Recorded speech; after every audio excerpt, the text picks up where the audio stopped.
Picture a supply chain like a mighty river. Upstream, raw materials gush out of the mountains, bauxite, crude oil, vast deposits.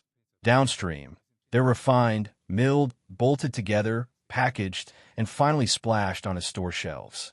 But here's the gut punch. Whoever owns the headwaters owns the whole river. History's titans never march for bakeries or boutiques. They march for wheat fields, oil wells, and mineral veins. Control the source and you call the shots. Everyone else just floats along for the ride. Now, what happens when that upstream grip is challenged? Or worse, weaponized? Think about oil. Entire wars have erupted over spots of desert that hid black gold. Refineries and gas stations are meaningless if the wells run dry. The same logic holds for freshwater basins, prime fishing grounds, and today's magic ingredients, rare earth and critical metals. Right now, China sits on that throne, commanding the lion's share of many vital materials. That's why sweeping sanctions on resource-rich nations so often sputter out. You can freeze bank accounts, but if the other side still pumps the lifeblood of modern tech, they survive and sometimes thrive. Look at the sprawling sanctions on Russia. Despite financial blockades, the country's oil, gas, and metals keep profits rolling in. Or the chip war against China. Washington tried to choke off advanced semiconductors, dreaming that Huawei and its peers would suffocate. But those sanctions hit only the last link in the chain, finished chips. They ignore the upstream, ores and metals needed to manufacture them. Guess who dominates that end? You guessed it, Beijing. Enter gallium. Until recently, most people had never heard of this silvery whisper of a metal. Inside tech circles, though, gallium is royalty. Combine it with nitrogen and you get gallium-nitride, an unbeatable material for 5G antennas, fast chargers, EV powertrains, you name it. So when Washington slammed the door on cutting-edge chips, China struck back, banning gallium exports. Instant panic. Why?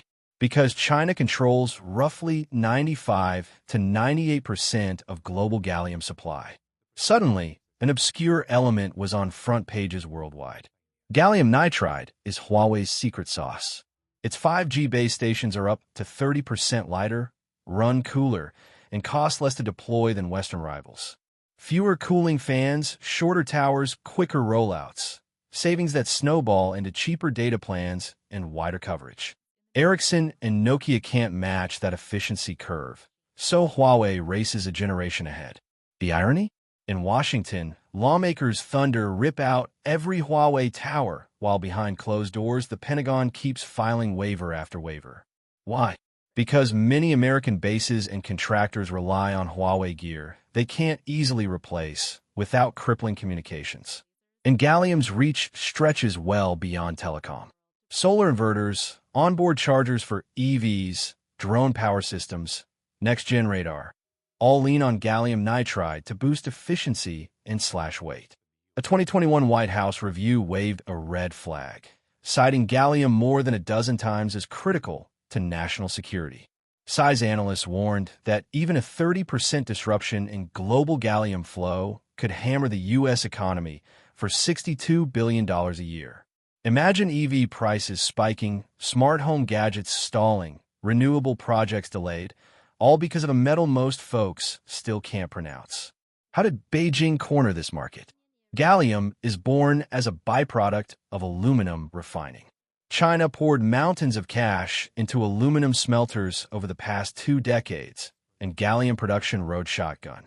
Picture a bar graph where China is a skyscraper and everyone else is a garden shed.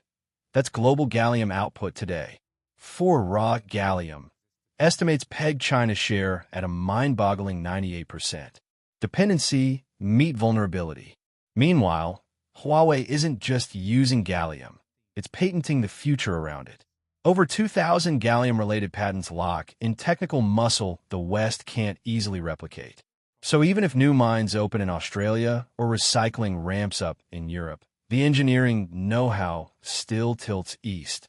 How does the U.S., or anyone, compete if it's short on both the ingredient and the recipe? Policymakers keep aiming at the downstream products, but China owns the upstream spigot. Tell Beijing, we won't ship you advanced chips, and it can reply, fine, No gallium, no rare earths, no graphite, paralyzing entire supply chains. It's a geopolitical judo move that flips an opponent's weight against them. Remember 2010, when China briefly halted rare earth exports to Japan? Tokyo's tech sector nearly seized up overnight. Fast forward to 2023, and the script looks eerily familiar. Only now the stakes are higher, because everything from smart glasses to hypersonic missiles depends on exotic materials. Multiple U.S. reports urge diversification, domestic mining, strategic stockpiles.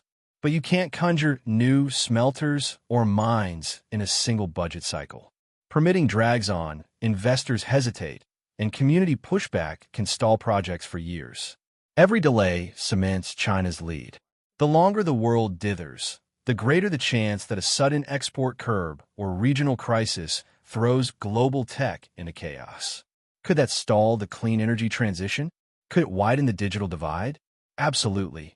And that's the ticking clock few consumers hear over the buzz of daily life. So where do we go from here? Innovation has to sprint upstream. Governments need to back domestic refining, fund material science R&D, and foster recycling on a colossal scale. Businesses must design products that sip, not guzzle, scarce elements. Allies have to pool resources and share breakthroughs, because supply chains are only as strong as their most vulnerable link, and right now, that link leads straight to the Chinese mainland. The chip war didn't just expose who makes the world's fastest processors. It spotlighted who owns the dirt they're made from.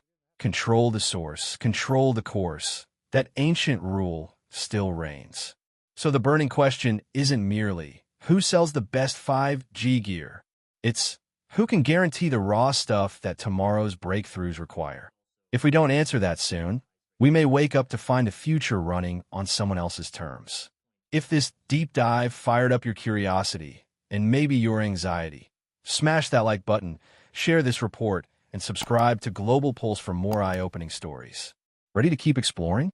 Check out the video popping up on your screen right now, and stay ahead of the curve.